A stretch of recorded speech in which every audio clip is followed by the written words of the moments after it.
Hey, salut les pomplards, j'espère que vous allez bien. Aujourd'hui, une nouvelle vidéo, je suis avec le DIH, détachement d'intervention héliportée de l'Ariège. On va faire pas mal de manœuvres.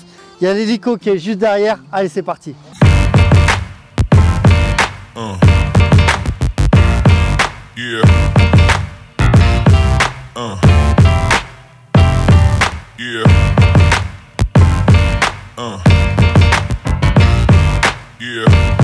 Pour cette vidéo, je suis avec l'équipe DIH du SDIS 09 et en fait c'est une formation, ils forment des DIH 1, des DIH 2 et des DIH 3. Donc là tout simplement ce qu'ils vont voir c'est déjà préparer la zone d'emport. La zone d'emport c'est là où se situe le matériel.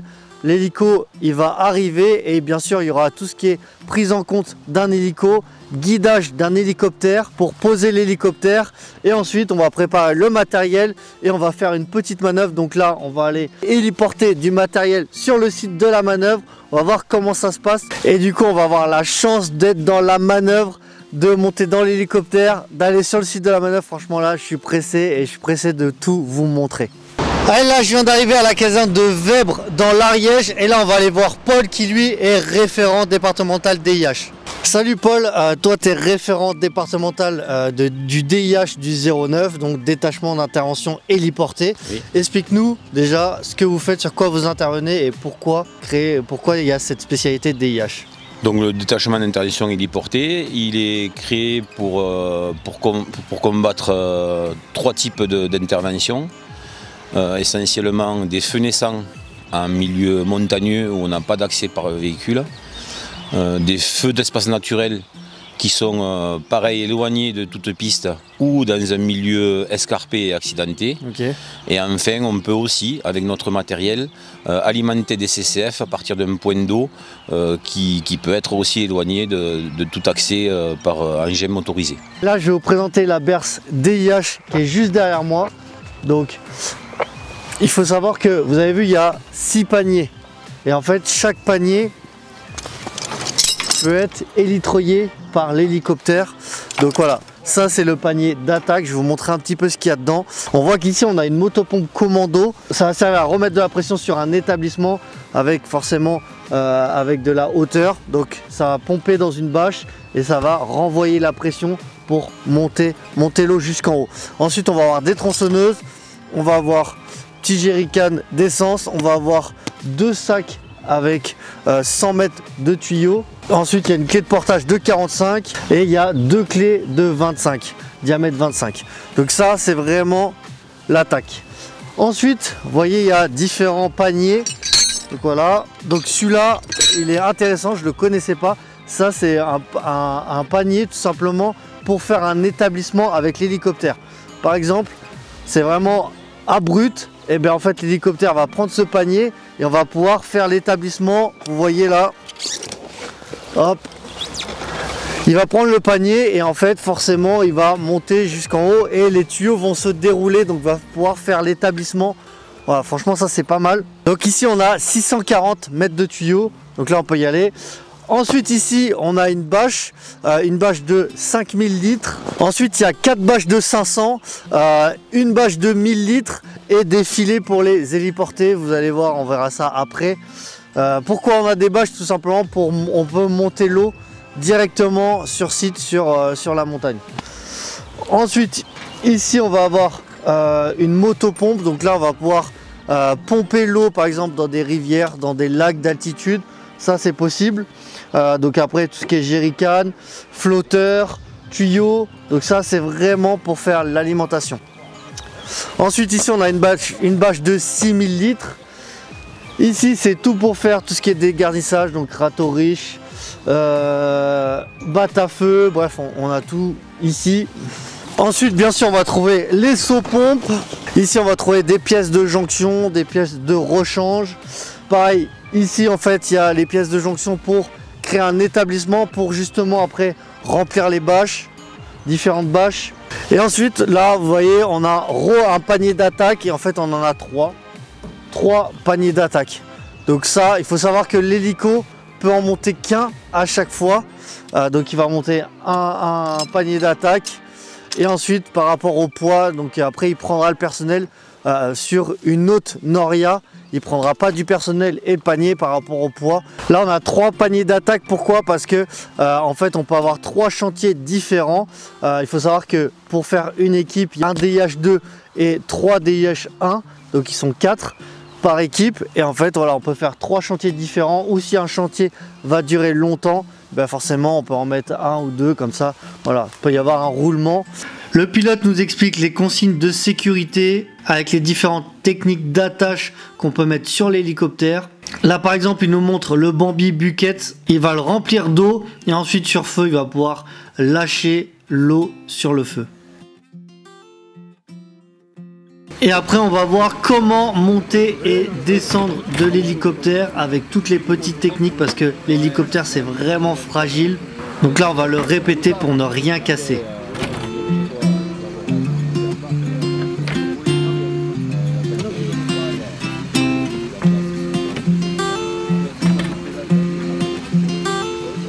Je suis équipé, je vais mettre avec l'équipe et on va faire la manip pour monter dans l'appareil et débarquer. Là ça va être top.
Et à peu près, vous faites combien d'interventions à l'année? Je sais que ça varie des années, mais plus ou moins.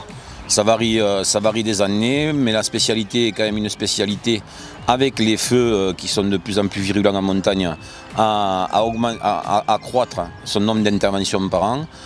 C'est une spécialité aussi qu'il faut qu'il soit connu du commandant des opérations de secours avec toute spécificité, mais chaque année on augmente notre potentiel d'intervention. C'est aussi une spécialité qui s'est exportée à l'international, puisqu'on a des spécialistes qui sont allés au Chili et au Canada. Vous êtes combien de pompiers formés au DIH?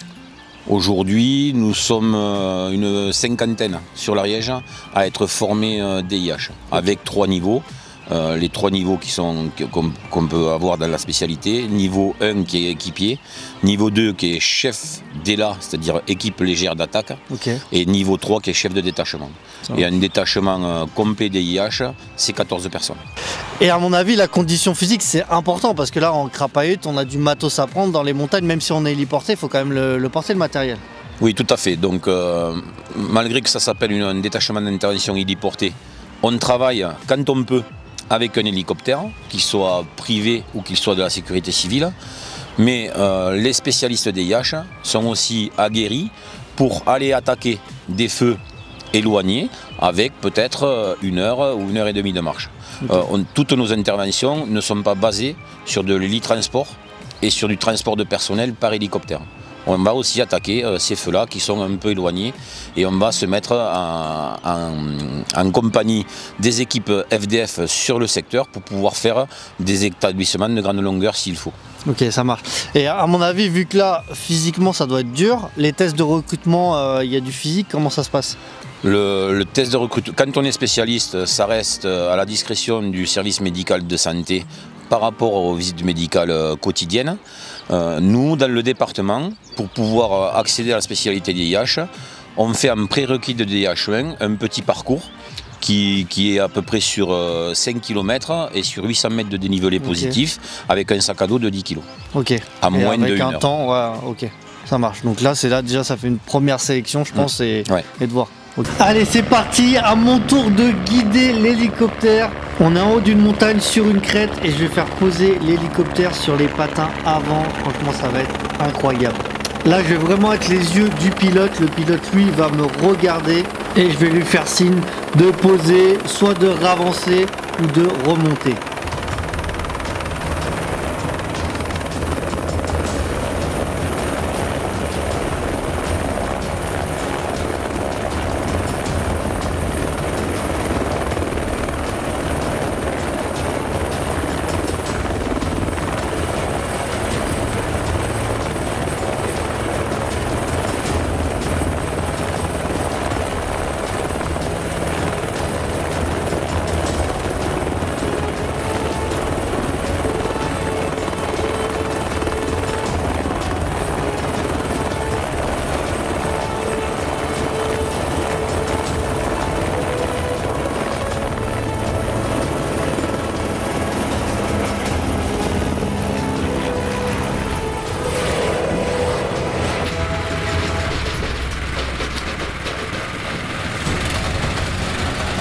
Là, je vais vous présenter le porte-outils chenillé.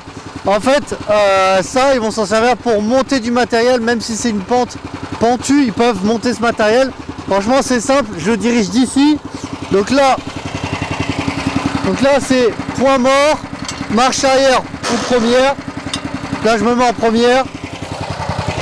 Et ensuite, là, j'accélère. Et après, je guide. Ok. Je le mets où, là-bas? Ouais, ça avance quand même, regardez.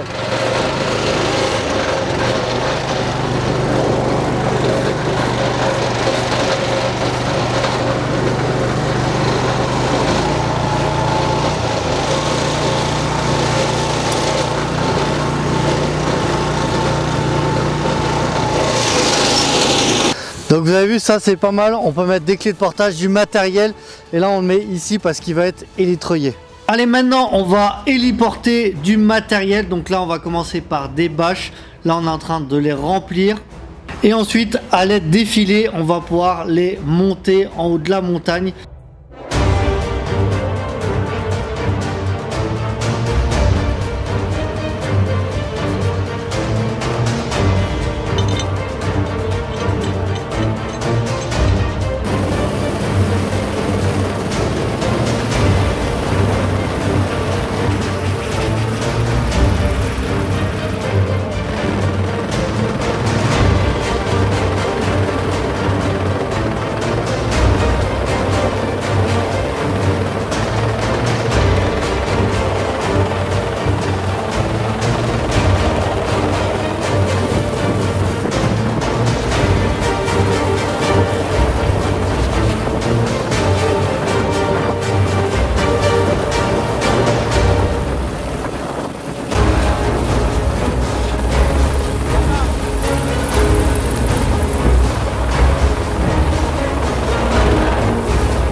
toi, explique-nous un peu ta dernière inter DIH. Une intervention qui nous a assez marqué, pas par sa surface brûlée qui a été que 7 hectares, mais en fait c'était sur le secteur de Vèbres, notamment pas très loin de la carrière de Trimouns, où on est resté 9 jours sur les lieux. C'était pas un feu virulent, mais c'était un feu en profondeur. Et sur cette intervention-là, on a pu travailler sur un flanc, donc le flanc droit. Le cadre-feu tactique a appuyé ses équipes sur un chemin de randonnée et nous a coupé la propagation sur le flanc droit. Tout le reste a été travaillé en profondeur avec du matériel DIH, une complémentarité avec les équipes FDF et du largage par hélicoptère de Bambi. Ok. Allez, ça y est, la vidéo est terminée. Franchement, j'ai kiffé. Je voulais vraiment remercier les pompiers de l'Ariège, les pompiers du DIH. Ils m'ont intégré à l'équipe. Ils ont pris le temps de tout m'expliquer. Merci aussi aux pilotes d'hélico, à HBE Hélicoptère. Franchement, pareil, ils ont pris le temps de tout m'expliquer. Voilà, franchement, j'ai vraiment pris du plaisir. Et quand on est dans l'hélico, j'ai pu faire plusieurs tours. J'ai pu guider l'hélico au moins 4-5 fois. Franchement, ouais, j'ai vraiment kiffé. J'espère que la vidéo vous a plu. C'est vrai que DIH, c'est important de vous expliquer parce que c'est des choses qu'il n'y a pas dans tous les départements. Et voilà, même moi, je ne savais pas exactement comment il fonctionnait. Donc voilà. Donc franchement, merci aux SDIS de l'Ariège de m'avoir invité. N'hésitez pas à mettre un gros pouce bleu en bas de la vidéo, de vous abonner à ma chaîne YouTube pour les prochaines vidéos. Et on n'oublie pas, si t'es pas mort, on va plus fort.